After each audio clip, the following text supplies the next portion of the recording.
हाथ जोड़े जो कहिए, हे गुरुदेव, आप अपनी मंगलमय मधुर वाणी से, भक्तामर के माध्यम से हमें ज्ञान प्रदान करने की कृपा करें। नमोस्तु नमोस्तु नमोस्तु। ब्राजी अपने स्थान पर ब्राज चाहिए। सभी लोग अपना अपना किट लेके आए हैं। किनके हाथ में किताब नहीं है, जिनको कल मिला नहीं, उनको आज दे दीजिए। विवेक भैया लेके नहीं आए? तुम्हें कट मिला था कि नहीं? कल यही रख गए थे। क्यों? हाँ, कल जल्दी चले गए थे। आज अपना लेके रखो। जो लोग किट लेकर के नहीं आएंगे उनको डेली 50 रुपये दंड लगेगा। तो किट के पैसे तो आ जाएंगे, वो मंदिर में पहुंच जाएंगे। इसलिए आप अपना किट लेकर के आइए। प्रमोद जी लेकर के नहीं आए? हाँ भाई, हम देख लें। सबसे पहले तुम्हें ज़्यादा दंड लगेगा। सभी लोग सतर्क मुद्रा में, रीढ़ की हड्डी सीधी, बिल्कुल सीधी करके, हाथ जोड़ करके, आंखों को बंद करके, और हाथ भी नारियल की तरह होना चाहिए। ये ऐसे हाथ करते हैं तो वो व्यक्ति टेंशन में होता है, ऐसे याद करते हैं वो व्यक्ति गुस्सा में होता है, और ऐसे याद करते हैं उसका हृदय सॉफ्ट होता है। इसलिए नारियल की तरह हाथ करके हम नमोकार मंत्र का जोर से, ये वाला जो हम नमोकार मंत्र बोलते हैं, ये माइंड कंसंट्रेट मंत्र है, जिसमें ओम लगा करके बोला जाता है। वैसे बोलोगे तो माइंड कंसंट्रेट नहीं होगा। माला फेरते हो नमो हरियंतरम, कितना घूमता है मन। अभी घूम के बताना हमें, अभी घुमा के बताना जब हम बोल रहे हैं, और आप बोलना, कहीं नहीं घूमेगा मन। माइंड कंसंट्रेट मंत्र है ये। इसलिए ओम लगा करके जोर की धुनी से बोलते हैं तो मन स्थिर हो जाता है।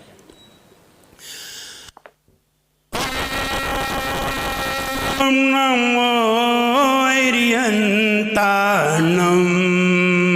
ओम नमो हरिहंताणम, ओम नमो सिद्धानम, ओम नमो सिद्धाणम, ओम नमो आयर्याणम, ओम नमो आयर्याणम, ओम नमो वच्छायणम, ओम नमो वच्छायणम, ओम नमो लोय सौवसाहुनम, ओम नमो लोय सवसाहुणम, ओम नमो लोय सौवसाहुनम, ओम नमो लोय सवसाहुणम। आपने आपको आप में वर लिया,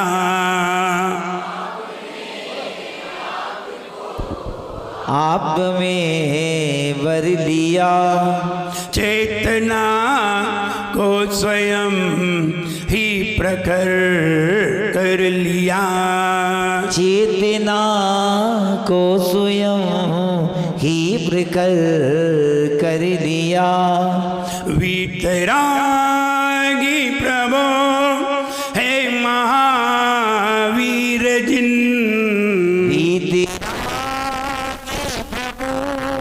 गए महावीर जिन, आदिनाथ प्रभो तुम हो तारन तरन, नाथ प्रभु तुम हो तारण तरन, आपके द्वय चरण में विनम्र नमन, आपके द्वैचर में विनम्र नयन नमन। त्याग के रूप तुम, धर्म के रूप तुम, त्याग के रूप तुम, धर्म के रूप तुम, ज्ञान के रूप तुम, ध्यान ज्ञान के रूप तुम, ज्ञान के रूप तुम, ध्यान के रूप तुम।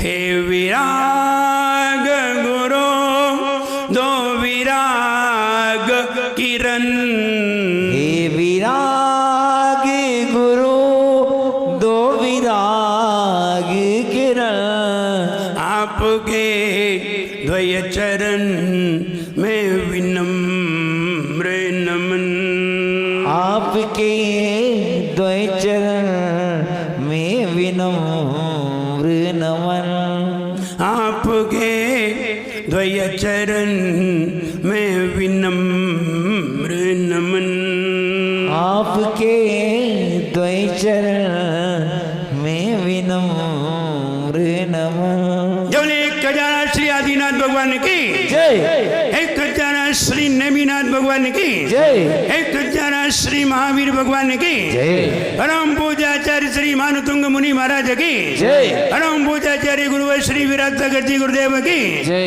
हिंसामयी जैन धर्म की जय। परम पूज्य उच्चारणाचार्य विनम्र सागर जी गुरुदेव की। जब भी जय बोला करें दोनों हाथ ऊंचे करके बोला करें। अब नहीं मिले, अब तो कल बोलना पड़ेगा। बोलिए आचार्य संघ की।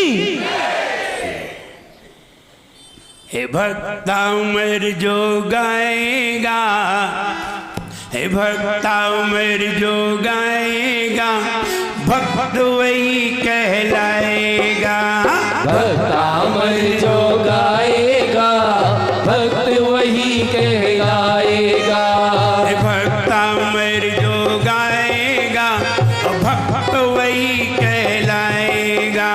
भक्ता अमर जो गाएगा, भक्त वही कहलाएगा। अजर अमर पद पाएगा, अजर अमर पद पाएगा। अजर अमर पद पाएगा, अजर अमर पद पाएगा। गुण से वह भर जाएगा, गुण से वह भर जाएगा, एक दिन शिवपुर पाएगा। गुण से वह जाएगा, एक दिन शिवपुर पाएगा। भक्ति भवि को, भक्ति भवि को भव पार कराए। जीवन है पानी की बोल, कब मिट जाए रे। जीवन है पानी की बोल, कब मिट जाए रे। होनी अनहोनी हो, होनी अनहोनी कब जागट जाए रे। जीवन है पानी की बोल, कब मिट जाए रे। जीवन है पानी की बोल, कब मिट जाए रे। भक्ता अमर जो गाएगा, भक्त वही कहलाएगा। भक्ता अमर जो गाएगा, भक्त वही कहलाएगा। अजर अमर पद पाएगा, अजर अमर पद पाएगा। अजर अमर पद पाएगा, अजर अमर पद पाएगा। जब आचार्य मानतुंग मुनि महाराज जब बाहर निकल के आ गए और बाहर निकल करके आए, उन्होंने आहार किया। आहार करने के बाद वह राजा भोज जो घबराया हुआ था, इतना तेज उसने कभी किसी में देखा नहीं कि किसी ने भगवान की स्तुति की हो और 48 ताले टूट गए हों। अभी तक ऐसा दृश्य पंचम काल में किसी भी आचार्य के सामने आया ही नहीं। कितने ताले टूटे? किससे टूटे? भक्तामर से। भक्तामर में कितनी ताकत है? कितने ताले खोलने की ताकत है? नहीं। भक्तामर में 48 ताले खोलने की ताकत नहीं है। भक्तामर में तो 48,000 ताले खोलने की ताकत है। अब 48 ही लगे थे तो क्या करते? ज्यादा लगे ही नहीं थे। अगर 100 लगे होते और 48 खुलते तो कहा जाता कि भक्तामर में 48 ताले खोलने की ताकत है। जब 48 ही खुल गए हो, आपकी थाली में 4 रोटी आई हो और आपने चारों खा ली हो, तो आपकी क्षमता कितनी है? आपकी क्षमता 4 की नहीं है, 4 ही थी तो क्या करते? हाँ, ज्यादा होती और फिर उतनी खाई जाती तो पता चलता कि आपकी कैपेसिटी इतनी है। ऐसे ही आपने भक्तामर को 48 ताले खोलने की शक्ति बता दी, ये आपने भक्तामर की बहुत बेइज्जती कर दी। जितने लगे होते सारे खुल जाते, फिर 48,000 भी कम होते। पहले उतने लगे तो होते पदमचंद जी, अब जब 48 ही लगे थे तो क्या करते? इसलिए आप ये नहीं कह सकते कि भक्तामर में 48 ताले खोलने की शक्ति है। भक्तामर में तो सारे ताले खोलने की शक्ति है। जितने कर्म हैं सारे कर्म खोलने की शक्ति है। कर्म कितने हैं?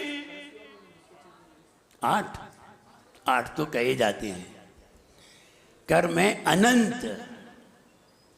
कर्म कितने हैं? अनंत हैं। अनंत कर्मों को मिटाने की शक्ति है, अनंत ताले खोलने की शक्ति है। अब 48 तुम्हारी काउंटिंग में आए हैं, इसका मतलब ये नहीं है उसकी क्षमता ये है। उसकी क्षमता तो बहुत है। आदिनाथ भगवान की स्तुति क्यों की? कोई प्रश्न कर सकता है। आचार्य मानतुंग महाराज ने क्या ताले खोलने के लिए स्तुति की थी? नहीं। अगर आप किसी दुकान का ताला खोलने के लिए भक्तामर पढ़ेंगे तो नहीं खुलेगा। क्यों नहीं खुलेगा? आपसे तो कुछ भी नहीं खुलना है। ताला आपसे नहीं खुलेगा, क्योंकि आप तो ताला तोड़ सकते हैं और आप तो चाबी से खोल सकते हैं। लेकिन मुनि महाराज हैं, ये ना चाबी रखते हैं ना ताला तोड़ते हैं, उनके ताले देवलोग खोल देते हैं, वो नहीं खोलते।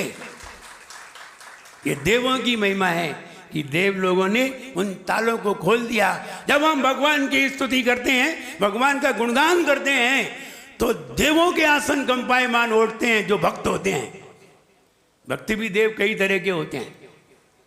जब कालिदास ने काली को सिद्ध कर लिया था, वचन सिद्धि कर ली थी, और जब वचन सिद्धि से वो सबको जीत लेता था, और जब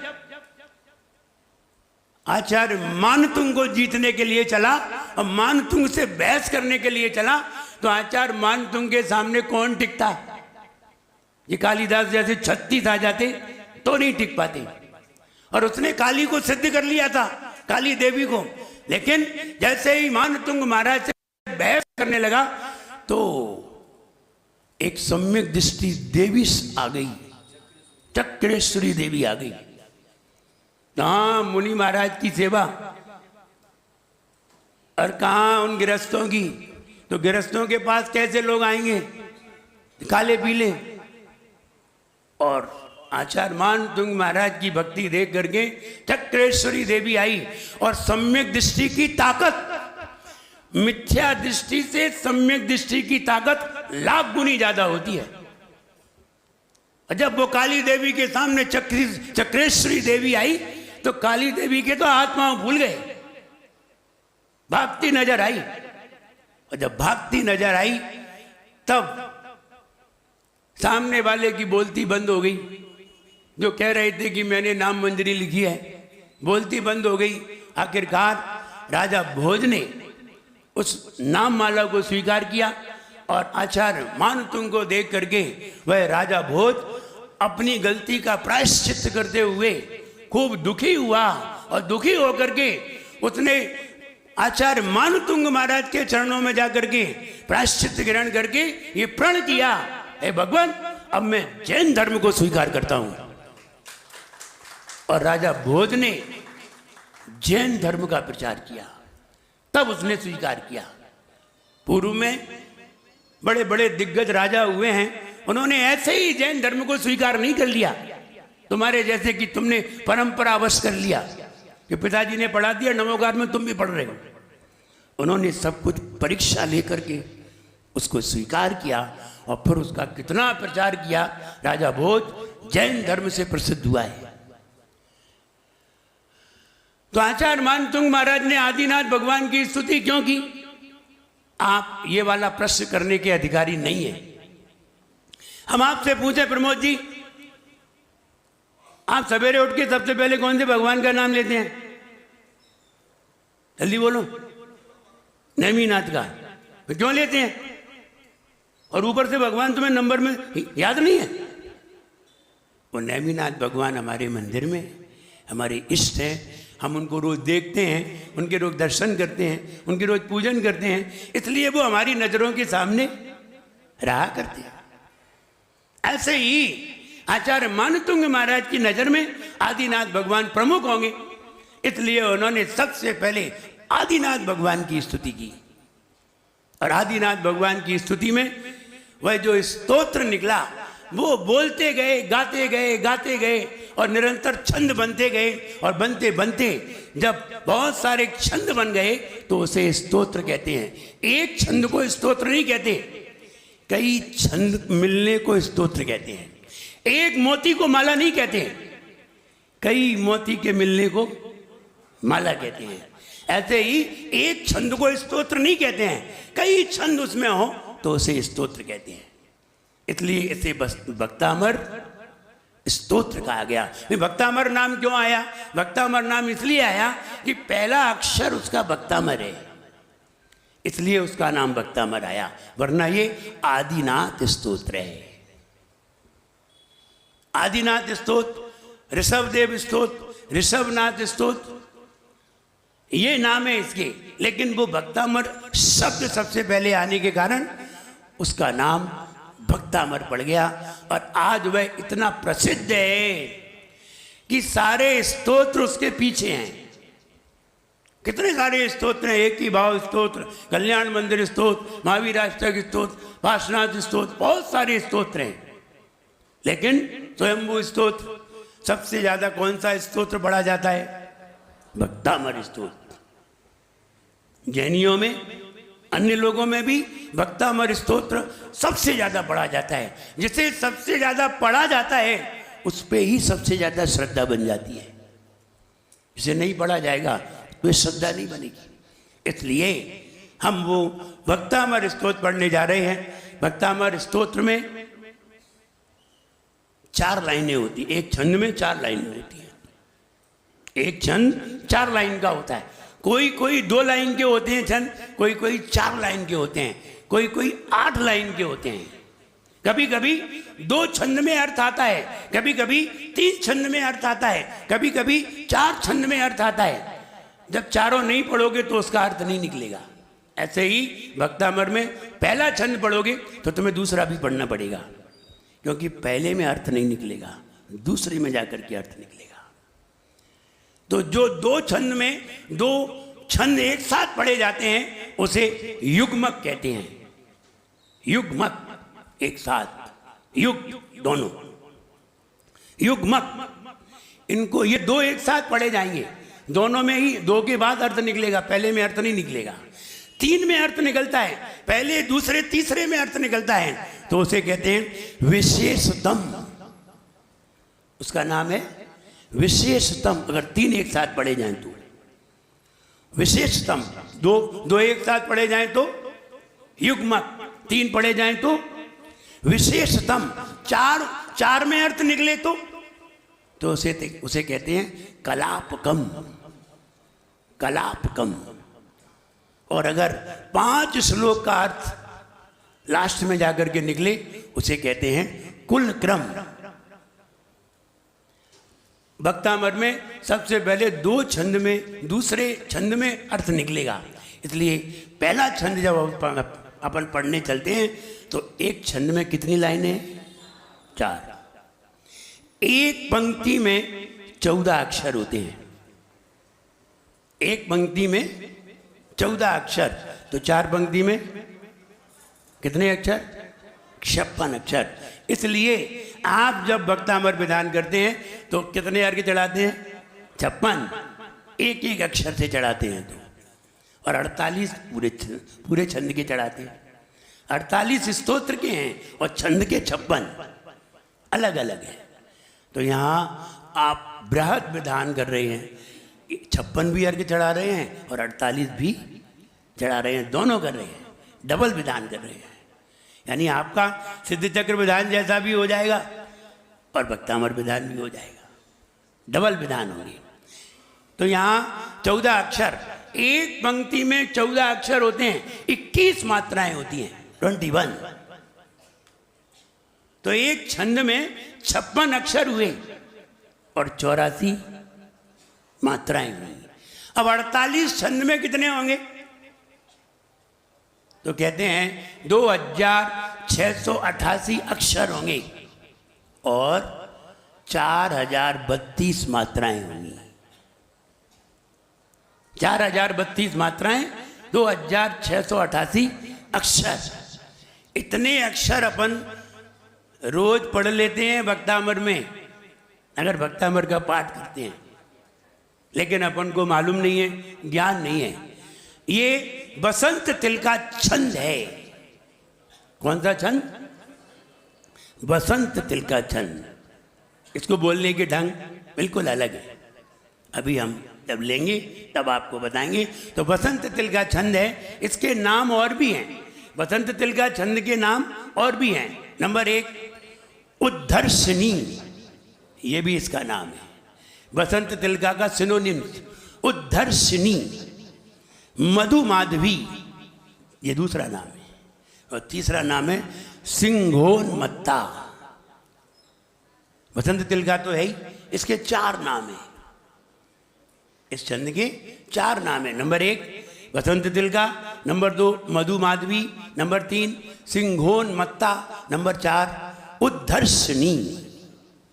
ये 4 नाम है। किसी भी नाम से पुकारा जा सकता है और आपको ये पता रहना चाहिए। पता रहेंगे तो पता चलेगा। 4032 मात्राएं।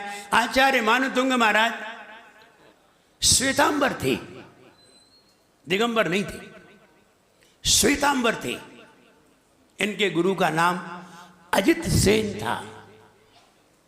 लेकिन जब किसी को सही धर्म समझ में आता है तो वह व्यक्ति अपना धर्म चेंज करके सही धर्म को प्राप्त कर लेता है। जैसे कि कांजी, कांजी का नाम तो सुना ही होगा। हाँ, गुजरात वाले कांजी, हाँ कांजी भैया। जैसे कांजी ये श्वेतांबर थे। तो श्वेतांबर, पहले श्वेतांबर रहे भावनगर गुजरात, फिर वहां से उन्होंने दिगंबर धर्म को, शास्त्रों का अध्ययन किया, समयसार जी आदि का अध्ययन किया, कुंद कुंद भगवान के ग्रंथों का अध्ययन किया। तो उन्होंने अपना धर्म परिवर्तित किया और परिवर्तित करके उन्होंने दिगंबर धर्म को अपनाया। लेकिन एक गलती कर गए। वो गलती ये कर गए कि दिगंबर प्रतिमा तो मान ली, दिगंबर साधु नहीं माना। हाँ, साधु नहीं माना। वे साधु के चरणों में नहीं गए, दीक्षा लेने नहीं गए, व्रत लेने नहीं गए, शरण लेने नहीं गए, उनके सामने बैठ के अध्ययन करने नहीं गए। ये गलती कर गए। वो दिगंबर साधु को उन्होंने स्वीकार नहीं कर पाया और प्रतिमा दिगंबर बना ली। तो ना जी श्वेतांबर ही रहे ना दिगंबर ही रह पाए। दिगंबर होते तो दिगंबर साधु को स्वीकार करते तो दिगंबर कहलाते। अब प्रतिमा तो दिगंबर बना ली और भेष श्वेतांबर रहा। इसलिए वे ना इधर के रहे और ना ही इधर के रहे, दोनों ही दीन से गए। किसी ने भी उन्हें स्वीकार नहीं किया। उधर की परंपरा ने भी स्वीकार नहीं किया, इधर की परंपरा ने भी स्वीकार नहीं किया। इसलिए दिगंबर साधु के बारे में इसीलिए ऐसा वो कहते रहे। एक बार दिगंबर बनते तो पता चलता कि कैसे खड़े होकर के आहार लिया जाता है और कैसे पार्टी पे, कठोर पार्टी पे सोया जाता है, कैसे बैठा जाता है। तब पता चलता, लेकिन वो बने नहीं तो उन्हें अनुभव नहीं। अनुभवहीन होने के कारण केवल वक्तव्य दिगंबर साधु के देते रहे, लेकिन अपनाया नहीं। इसलिए उनको किसी ने भी नहीं अपनाया। तो हम ये कहना चाहते हैं कि वो श्वेतांबर थे, श्वेतांबर होने के बाद दिगंबर में आए। इसलिए भक्तामर स्तोत्र को सारे श्वेतांबर धर्म वाले भी स्वीकार करते हैं और दिगंबर धर्म वाले भी स्वीकार करते हैं। लेकिन जब उन्होंने भक्तामर लिखा तब वो दिगंबर थे। इसलिए 48 छंद दिगंबर धर्म में स्वीकार करते हैं। लोग कहते हैं कि श्वेतांबर में 44 करते हैं, 32, 33, 34, 35 ये 4 छंद नहीं करते। तो वो हमने उन्हें देखा नहीं है, हमने उनकी कोई किताब ऐसी नहीं देखी जिसमें कि 44 हों। हमने जब भी उनकी किताबें देखी हैं उसमें 48 ही मिले हैं। लेकिन हम आपको 52 छंद से भक्तामर पढ़ाएंगे। कितने छंद से? 52 छंद से। भक्तामर में, एक भक्तामर में 200 छंद भी हैं। वो आपने देखा भी नहीं होगा, हमने देखा है। भक्तामर कितने तरह का भक्तामर लिखा गया है? भक्तामर तो एक ही तरह का है संस्कृत में, लेकिन कवियों ने और अन्य मुनिराजों ने अन्य तरीके से भी भक्तामर लिखा है। किसी ने 52 छंद लिखे हैं, किसी ने 56 छंद लिखे हैं, और 200 छंद वाला बिल्कुल अलग है। वो बिल्कुल अलग है, वो भी छंद है। उसमें कैसे लिखे हैं? जैसे लिखा है भक्तामर प्रणत मौली मणि प्रवाणा, पहली लाइन यही है, 3 लाइन दूसरी है।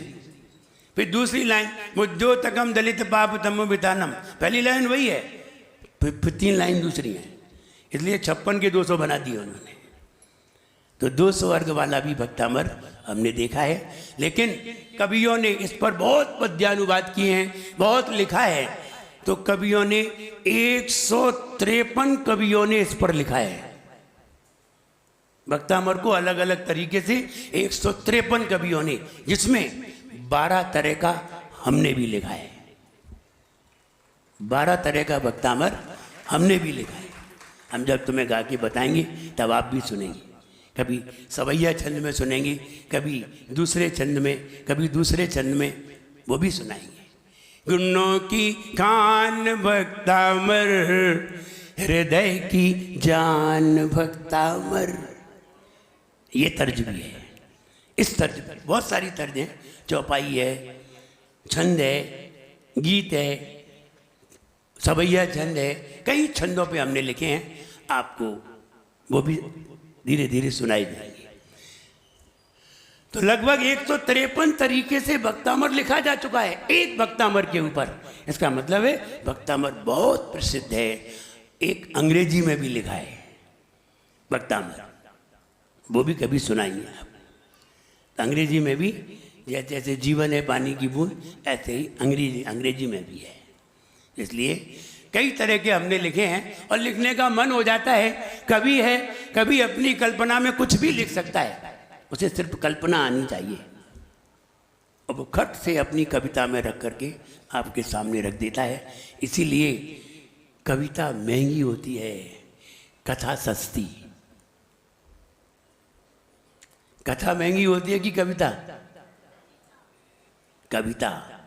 वो पर्यूषण में आपके यहाँ प्रवचन करने पंडित जी आते हैं, 10 दिन प्रवचन करते हैं, सवेरे सुनाते हैं, दोपहर में सुनाते हैं, रात को सुनाते हैं, 4-4 घंटे एक दिन में सुनाते हैं। 10 दिन तक सुनाते हैं। जब जाते हैं तो तुम उन्हें 51,000 टिकाते हो। और एक कवि आता है, 4 कविताएं सुनाता है, 1 लाख ले जाता है। कविता महंगी है, कथा सस्ती है। कथा कितनी भी सुनाओ आनंद नहीं आता, कविता में तत्काल आनंद आता है। कविता में तत्काल आनंद आता है, इसलिए कविता महंगी है। कविता और कथा में क्या अंतर है? इतना अंतर है, जब 40 लाइन को 4 लाइन में कहनी हो तो कविता कहिए, और जब 4 लाइन को 40 लाइन में कहनी हो तो कथा कहिए। इसलिए निबंध में बहुत लिखना पड़ता है और कविता में बहुत कम लिखना पड़ता है। ये भक्तामर काव्य में लिखा गया है। जितनी भी पूजाएं हैं भगवान की किसमें लिखी हैं? काव्य में लिखी है, कोई भी कथा में नहीं है। और जितने भी शास्त्र हैं वे सब यद्यपि लिखे तो श्लोक में ही है, लेकिन उनका अर्थ कथा में लिखा हुआ है।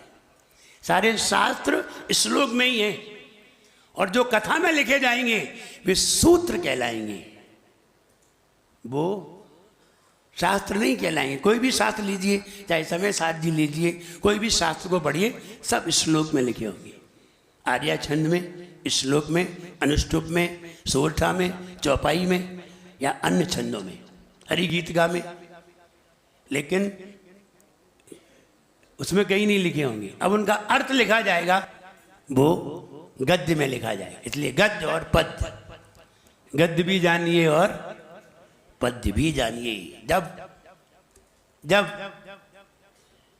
आचार्य विद्यासागर जी महाराज ने दीक्षा ले ली, 20 साल की उम्र में दीक्षा ले ली 1968 में, तो आचार्य ज्ञान सागर महाराज से उन्होंने पूछा, महाराज मेरी अभी 20 वर्ष की उम्र है और हमने मुनि दीक्षा ले ली है, इतनी लंबी जिंदगी कैसे निकलेगी? क्या करना चाहिए हमें जिससे कि हमारा मन इधर उधर न भटके और हमारा उपयोग पूरा धर्म में लगे? ऐसा कोई उपाय बताइए। आचार्य ज्ञान सागर महाराज ने कहा, जो शास्त्र हैं, जितने भी शास्त्र पढ़ो उनका सबका पद्यानुवाद करो। गद्य को पद्य में करो और पद्य को गद्य में करो, जिंदगी गुजर जाएगी और आपका आनंद में समय निकल जाएगा। आचार्य विद्यासागर ने वही किया। जितने ग्रंथ थे सब पद्य में लिख दिए, सारे उन्होंने पद्यानुवाद कर दिया। तो गद्य को पहले पद्य में किया, फिर पद्य को गद्य में कर दिया, जिंदगी गुजर गई, पूरी जिंदगी निकल गई। चाहे कितना लिखो, वो वाली बात हमें भी याद आई। हमने भी सारे ग्रंथों को गद्य से पद्य में लिख दिया। इसलिए आप जीवन है पानी की बूंद की किताब देखिए, उसमें सारे ग्रंथ हैं, चाहे समय सार हो, प्रवचन सार हो, नियम सार हो, रत्नकरण साहब का आचार हो, रयन सार हो, कार्तिकीय अनुप्रेक्षा हो, समय प्रावृत हो, कुछ भी हो, जो ग्रंथ मिला सब पद्यानुवाद कर दिए।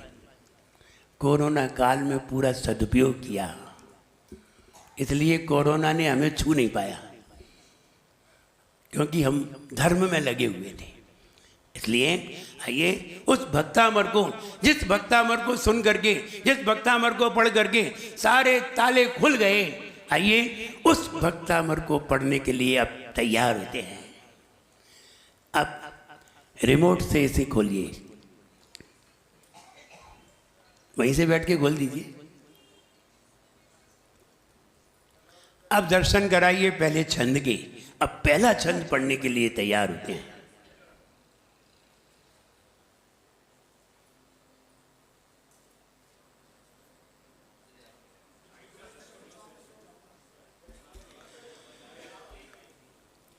पहले छंद में ये चित्र मात्र इसलिए है, जैसे ही आप चित्र को देखेंगे तो भक्तामर पे पहले छंद में क्या कहा जा रहा है, ये तुम्हें आधा तो चित्र से ही समझ में आ जाएगा।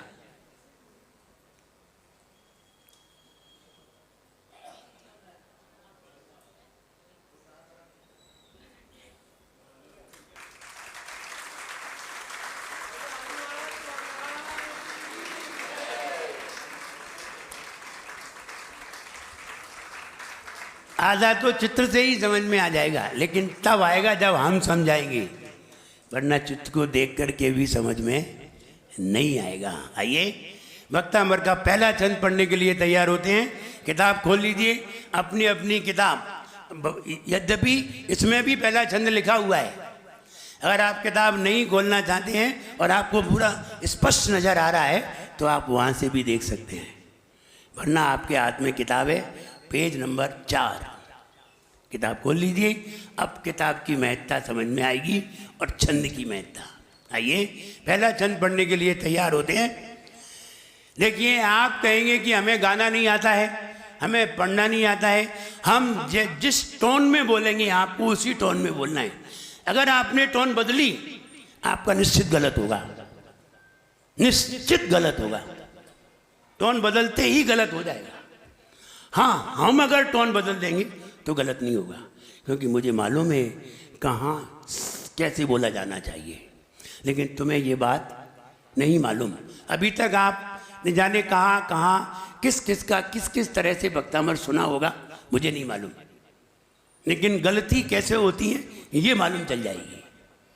आप गलत नहीं पढ़ें, जब भी पढ़ें सही पढ़ें। देखिए, गलत 1000 बार पढ़ा जाए और सही एक बार, फिर भी वो 1000 पर भारी है।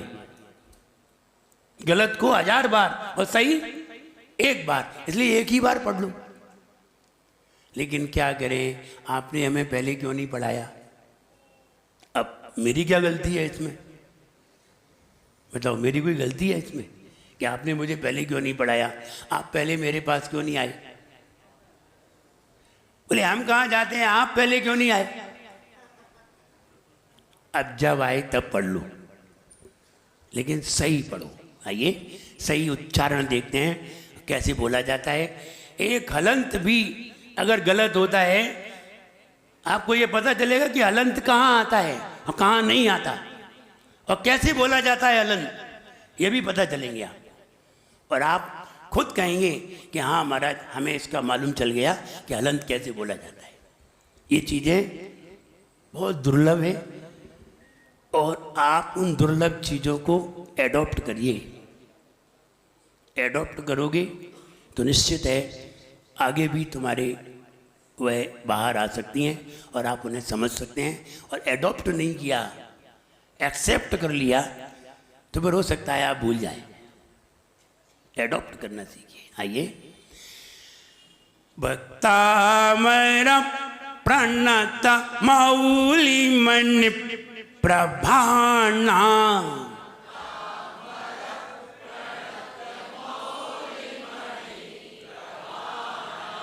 भक्तामर प्रणत मौली मणि प्रभाना,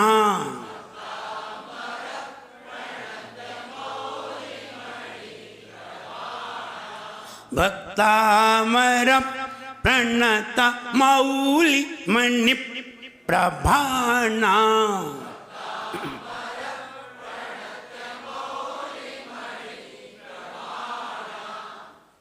कई लोग मणि बोल रहे हैं, जबकि हमने ऐसा बोला ही नहीं है। कई लोग, क्योंकि वो आवाज आ जाती है।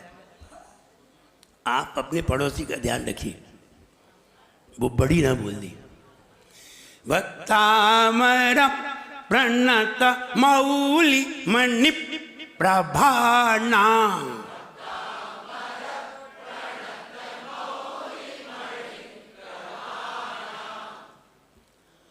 अब विचार करिए, आपने ऐसे बोला है भक्तामर,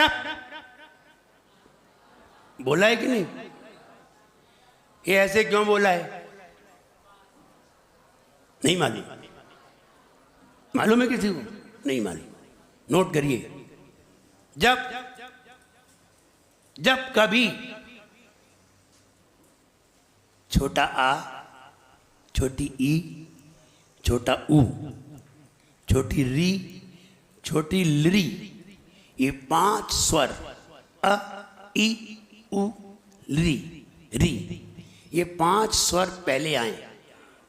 ठीक है, ये 5 स्वर पहले आए और बाद में संयुक्त अक्षर आ जाए। लिखिए, ये याद करना पड़ेगा, नहीं तो फिर भूल जाओगे। और आप लोग अकलंक नहीं हो ना निकलंक हो, आपको तो 100 बार सुनाएंगे तो भी भूल जाओगे। इसलिए नोट करिए, जिससे कि बाद में आपको याद आ जाए। जब कभी अ, छोटा आ, छोटी ई, छोटा उ, री और ली, अगर ये स्वर आए और इसके बाद संयुक्त अक्षर आ जाए तो स्वराघात होता है। तो स्वराघात होता है, स्वर पे आघात होता है।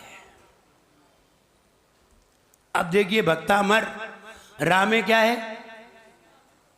रा में छोटा है बड़ा है?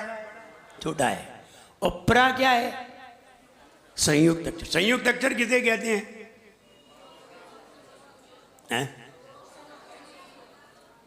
संयुक्त अक्षर कंबाइंड वर्ड किसे कहते हैं? दो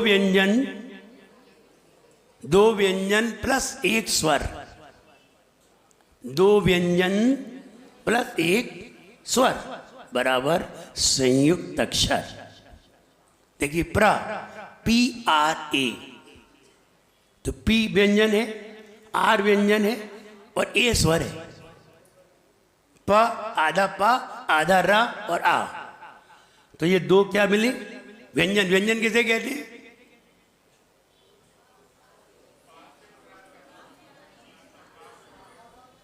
व्यंजन किसे कहते हैं? खा खा गा। व्यंजन किसे कहते हैं? हमसे थोड़ी पूछ रहे हैं कि व्यंजन क्या क्या होते हैं।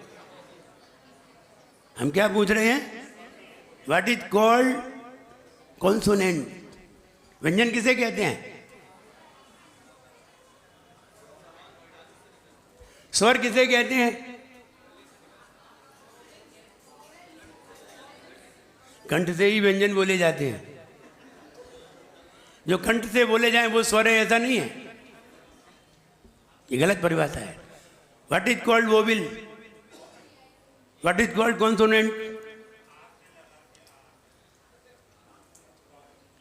ये थोड़ी हुआ व्यंजन की स्वर की परिभाषा, ये स्वर की परिभाषा नहीं है।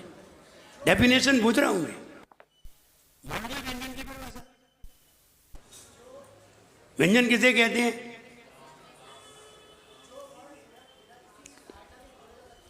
जो बिना स्वर के होते हैं और जो बिना स्वर के मुंह से बाहर नहीं निकलते, उन्हें व्यंजन कहते हैं।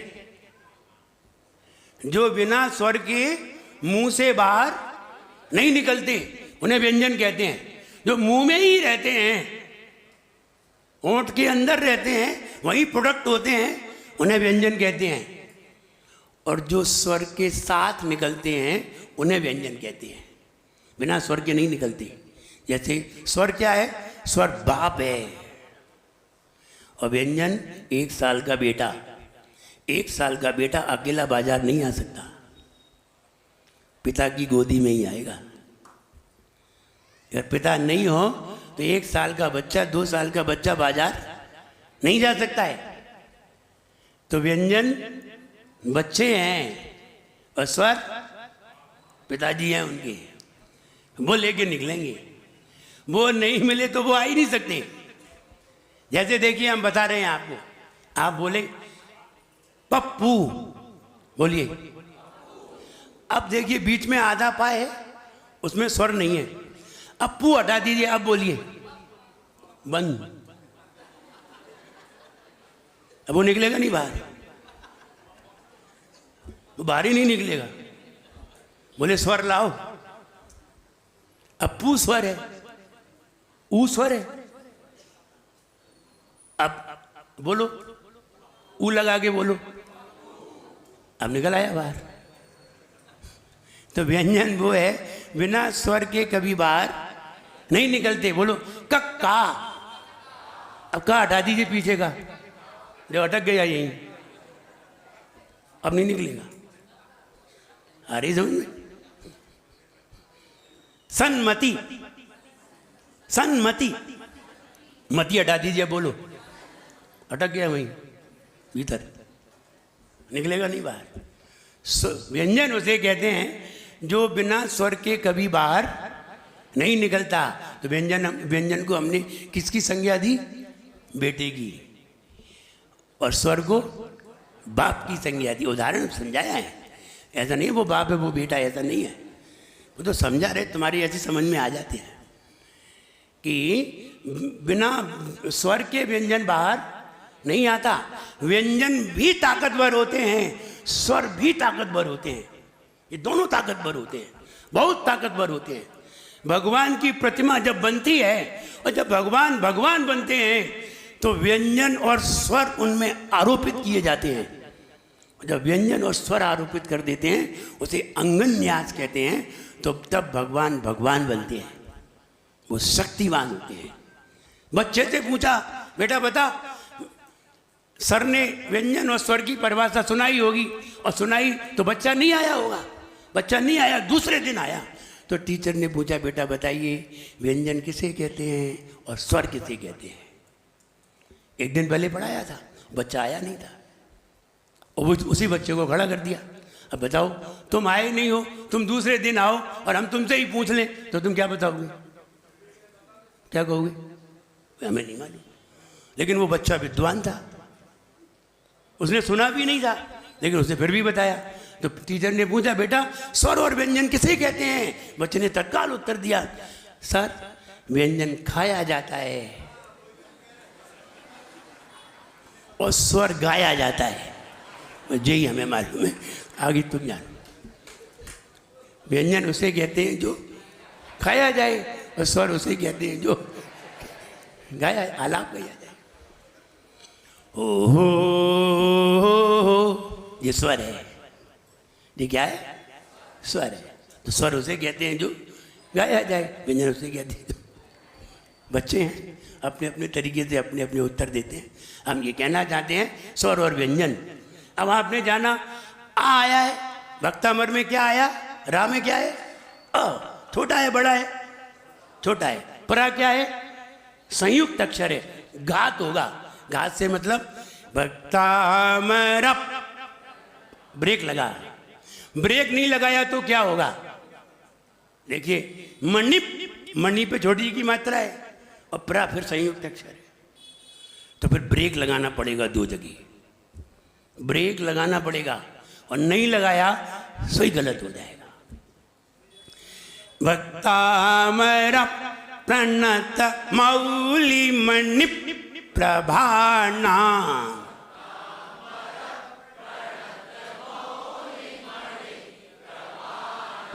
अब सही आया? आया सही कि नहीं? सही आया? आपने एक लाइन तो सही सीख ली। भक्तामर प्रणत मौली मणि प्रभाना।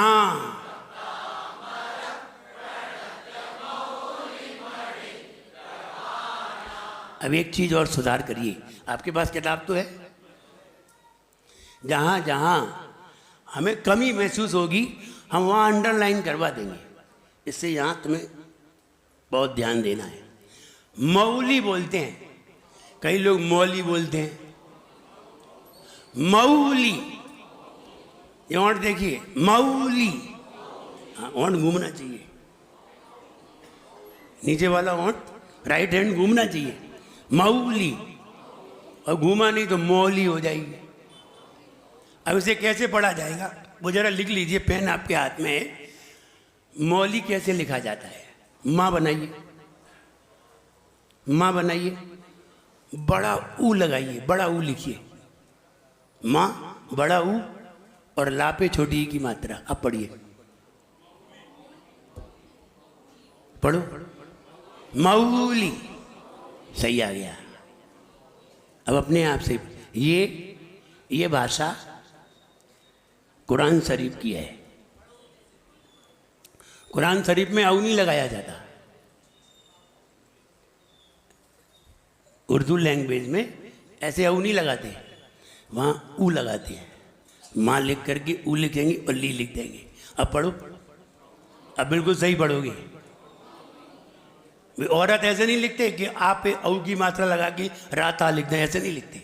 आ लिखेंगी, ऊ लिखेंगे, बड़ा ऊ, रा होता। अब पढ़ो, औरत, अब सही पढ़ोगे। वैसे पढ़ो औरत, तुम ऐसे पढ़ोगे, वो बिल्कुल सही पढ़ते हैं। इसलिए जब अब उर्दू तुमने सीखी नहीं है, इसलिए हम आपको सिखा रहे कैसे पढ़ना चाहिए। भक्तामर प्रणत मौली मणि प्रभाना।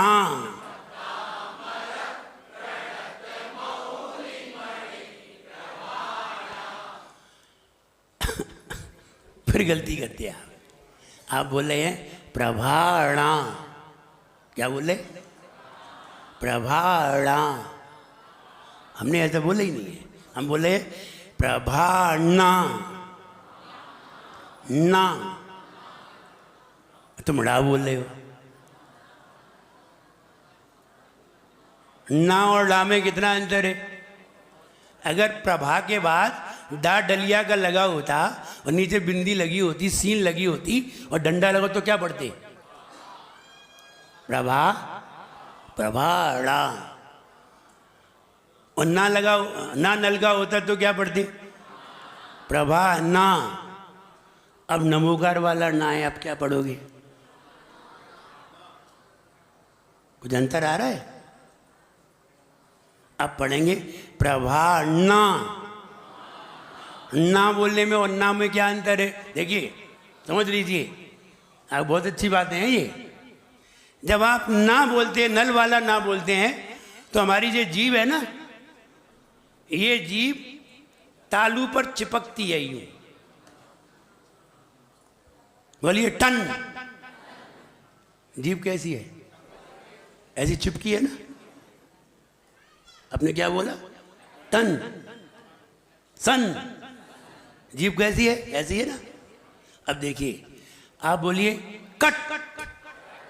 अब जीभ ऐसी नहीं है, जीभ ऐसी है। आ रही समझ में? आ रही कि नहीं? तो जब ना बोला जाएगा तब जीभ ऐसी होगी, और नल वाला बोला जाएगा तब ऐसी होगी। टा ठा बोलो, टा टा ठा डा ढा बोलो, टा ठा डा ढा ना। अब जीभ कैसी थी ना में? यूं थी। ऐसी थी? फिर बोलो, ऐसी थी। अब बोलो ता था दा धा ना। अब ऐसी है। आ रही समझ में? आई समझ में कि नहीं? तुमने जो पहले पढ़ी होगी ना, ये बातें तो पहले पढ़ी होंगी तुमने कॉलेज में। नहीं पढ़ी ना? अब समझो कैसे सही बोला जाता है। आप नमोकार मंत्र जिंदगी भर से गलत बोल रहे हैं। सही पढ़ो। जब हम पढ़ते हैं ना, सुनो उसे। ओम नमो हरियंताणम।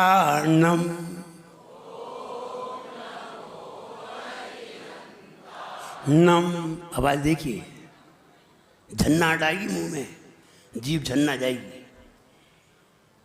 और तुम बोलते ओम नमो हरियंताणम, तुम ऐसे बोलते।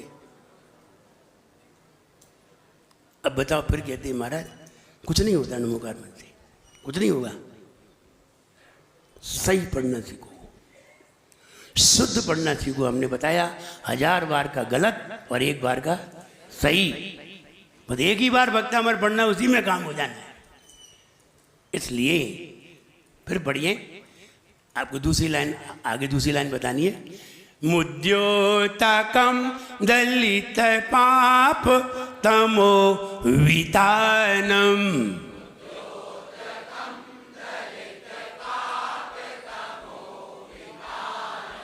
मुद्योतकम दलित पाप तमो वितानम।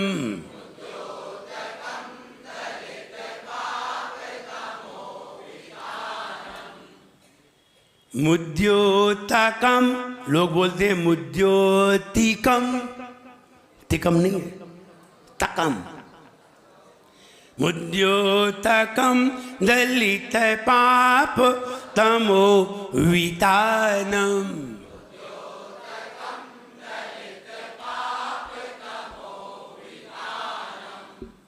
विपिन जी बढ़िए। तिकम नहीं, तकम। हमने पकड़ लिया था तुम्हारा मुंह, सुना नहीं था, देख लिया तुम्हारा मुंह, देख लिया। पढ़ो पूरा। मुद्योतकम। देखिए इन्होंने बोला है मुद्योतकम, दूसरी बार में बोला मुद्योतकम दलित पाप तमो वितानम। वितानम वाह, बा नहीं है, बा और वाह में क्या अंतर है?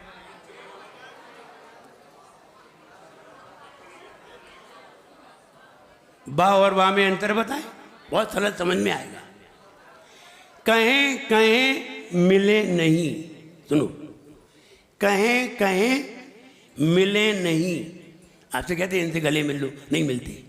ऐसे कहें कहें मिले नहीं, बिन कहें मिल जाएं। कौन होते हैं? ओंठ। कहें कहें मिले ही नहीं, कहाँ मिले? कहो कहें कहें, कहो मिले नहीं, कहो बिन मिल गए।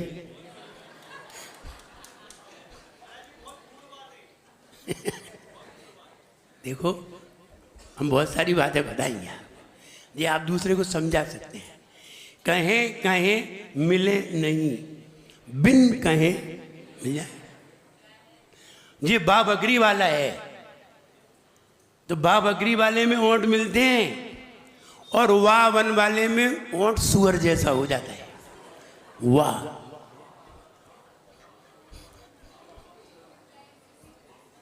ओंठ गोल हो जाते हैं। ओंठ कैसे हो जाते हैं? गोल। तो गोल ओंठ करना है, मिलाना नहीं है ओंठ।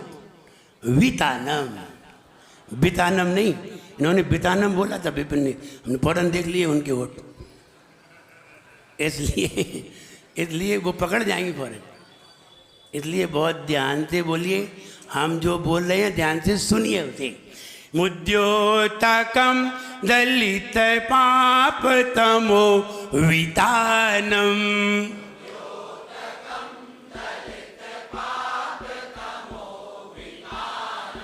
सम्यक प्रणम्य जिन्पाद युगम युगादा।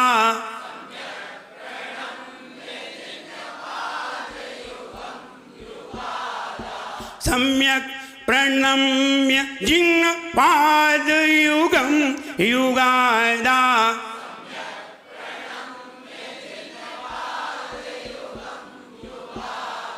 वालंबनम भवजली पतताम जनानाम।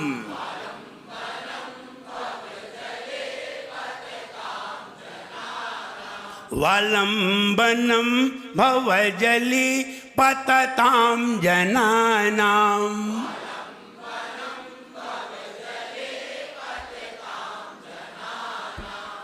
अब हम पूरा पढ़ रहे हैं एक साथ, फिर आपसे सुनेंगे। समझिए, पहले छंद में ही आपकी गलतियां आई होंगी, पहले ही छंद में आई होंगी, लेकिन आपका शुद्ध हो गया है। इससे बढ़िया क्या हो सकता है? एक छंद भी शुद्ध हो जाता है, वो भी कार्यकारी है। पहले छंद में ही बहुत सारे फल निकल करके आ जाएंगे। इसलिए आप शुद्धि से सुनिए। आप भक्तामर प्रणत मौली मणि प्रभाना।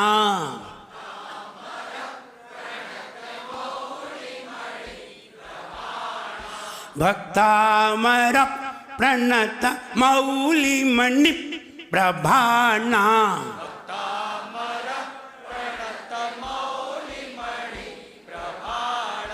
मुद्योतकम दलित पाप तमो वितानम।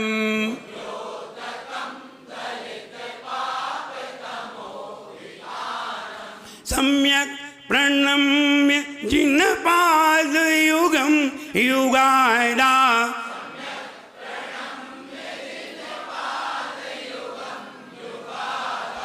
वालंबनम भवजली पतताम जनानाम।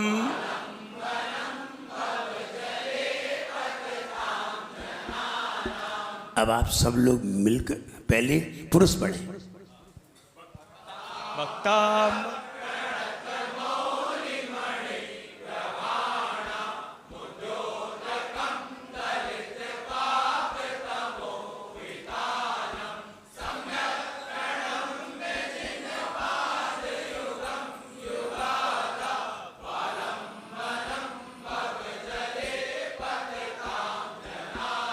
बहुत बढ़िया, पुरुषों का बिल्कुल सही आया है। महिलाएं, अरे तुमने अपने भी ताली बजा ली, महिलाएं बजाती। हाँ, महिलाएं सुनाइए।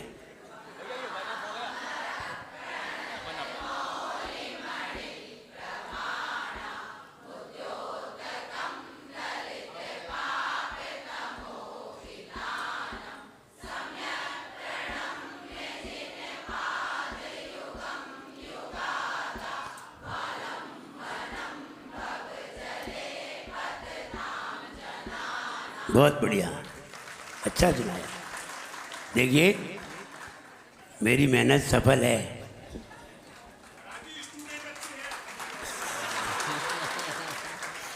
टीचर अच्छा नहीं है। हाँ, स्टूडेंट बढ़िया हैं, ब्रिलियंट हैं, जो जल्दी समझ गए। आपने पहला छंद अच्छी तरह सीखा है। ये आपको द्रव्य पूर्वक भक्तामर कैसे पढ़ा जाता है हमने सिखा दिया आपको। कल भाव पूर्वक कैसे पढ़ा जाता है वो बताया जाएगा। आज तो टाइम समाप्त हो गया है। आप बताइए, ये टाइम आपको मालूम चला? कितनी देर हो गई आपको बैठे? कितनी देर हो गई मालूम है? 1.25 घंटा से ज़्यादा हो गया है।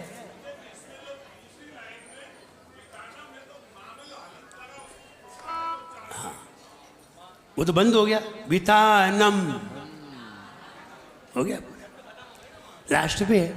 कहने का मतलब ये है, ये भक्तामर कल भाव पूर्वक, इसका अर्थ हमारे दिमाग में कैसे जाता है, भाव कैसे जाता है, कल ये देखिए। और कल के बाद फिर क्रम से एक एक चलेगा। आ जाइए सर्वक जी, अपना आपके 5 मिनट आपके हैं। जिनका कल विधान है उनको बुलाइए। देखिए 2 मिनट बैठ जाइए, 5 मिनट सभी लोग बैठ जाए। महिलाएं, जिनवाणी स्तुति करके जाना चाहिए। जनवाणी स्तुति करके ही किसी को अपना स्थान छोड़ना चाहिए। 5 मिनट के लिए बैठ जाइए। देखो अभी 10 नहीं बजे, हम 10 मिनट कम है अभी 10 मिनट कम है पूरे। हाँ। अच्छा एक बात तो बताओ, हमारे आचार्य भगवान को, ये तो मानो आप कि नहीं मानो, उनको निश्चित ही भक्तामर की रिद्धि सिद्ध है। क्योंकि जो इतने बार और इतने कब जिसने लिखे हों, पूरे देश में ऐसा साधु जो हम लोगों को यहाँ पर देने आए हैं। अब आपने 2 दिन तो क्लास कर ली, अभी बताओ कितना मजा आया। अरे मन से बोल रहे कि मुंह से बोल रहे? तो बोलो ना। अरे बहुत आया कि बहुत ही अधिक। ये चीजें तुम्हें पूरे दिन तक याद रही कि कैसे महाराज ने बा और वाह बोलना सिखाया, कैसे कैसे हलंत बताया, स्वर व्यंजन कैसे अंतर बताया। ये चीजें बहुत काम की हैं। बिल्कुल बिल्कुल, इसमें कोई बिल्कुल पात्र हैं। और प्रमोद जी सबसे ज़्यादा पात्र हैं जी। हमें सोनागिर से पकड़ के ले आए। हम आपकी महानता है गुरुजी, हम सबसे सौंपे। हाँ, हम सब की तरफ से आपके चरणों में कोट से वंदन करते हैं। बिल्कुल बिल्कुल, हमारे जो प्रमोद जी में विनम्रता खूब है। हम जो अज्ञानता पूर्वक या हम किसी भी कारण से कहें कि हम जो गलत उच्चारण से, हमारी श्रद्धा तो थी लेकिन उच्चारण सही नहीं था। हम जानते थे कि यही सही है, लेकिन आचार्य भगवान ने इतनी साधना करके 12 भाषाओं में जो भक्तामर का ज्ञान अर्जन किया, और हजारों जगह ऐसे सैकड़ों जगह सैकड़ों कैंप लगाए, उसकी ही रिद्धि और सिद्धि अपने आप हो जाती है। हजारों जो मालाएं पीड़ते हैं, उनके निकले हुए वचन, उनके मुख से जो वचन निकलते हैं, वो हम लोगों को वो सिद्ध तो होते ही हैं, और हम लोगों को भी आत्मा के कल्याण के लिए, प्रशस्त करने के लिए सिद्ध हो जाते हैं। मैं चातुर्मास कलश स्थापना के दिन हमारे आदरणीय पंडित जी राजेश जी राज ने जो चातुर्मास कलश स्थापना कराया था, मैं चाहता हूँ आज वो हमारे बीच विराजमान है। उस दिन सम्मान नहीं हो पाया था, कल मैं जल्दी चला गया था। आज मैं उनके सम्मान के लिए हमारे नंदीश्वर दीप जिनालय ट्रस्ट के अध्यक्ष आदरणीय श्री प्रमोद जी चौधरी, संयोजक हमारे जो भक्तामर शिविर के विपिन जी सिंगई, आर के जैन साहब और पदम जैन घर घर, ये सभी लोग आ जाएं। आज के पुण्यार्चक में अशोक जैन RS, वो हमारे पंडित जी राजेश जी राज का तिलक माला पहना करके, दुपट्टा उड़ा करके, साल उड़ा करके उनका सम्मान करें।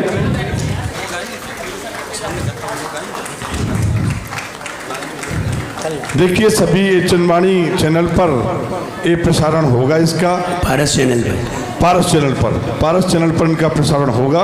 और पूरा सुनना है तो शंकर भैया से बात करूं।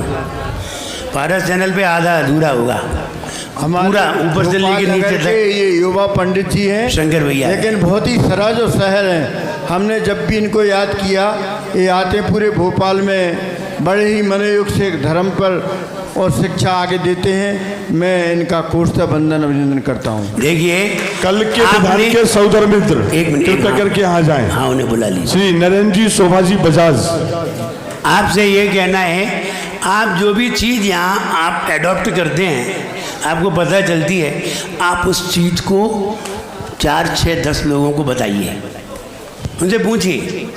वो जब वो नहीं बता पाएंगे फिर आप बताइए, तो उन्हें भी अच्छा लगेगा। कल को वो भी आना प्रारंभ करेंगे, उसका फल तुम्हें मिलेगा। इसलिए चाहे व्हाट्सएप के द्वारा, किसी के द्वारा, मोबाइल के द्वारा बताइए उन्हें। हमारे बीच कल के जो सौदरमिन जिनकी ओर से कल का विधान है, वो हमारे बीच पधार चुके हैं। मैं चाहता हूं कि वो एक श्रीफल लेकर के पुनः आचार्य भगवान को नमोस्तु करें कि हे भगवान आपके सानिध्य में कल का प्रोग्राम हो। जिन लोगों ने भक्तामर के नाम की डेट नहीं बताई है, मैं आज उनको फिल कर दूंगा, फिर मैं कल के बाद चेंज नहीं करूंगा, चाहे कोई भी बोले। जल्दी बोल पाओ। हमें आप डेट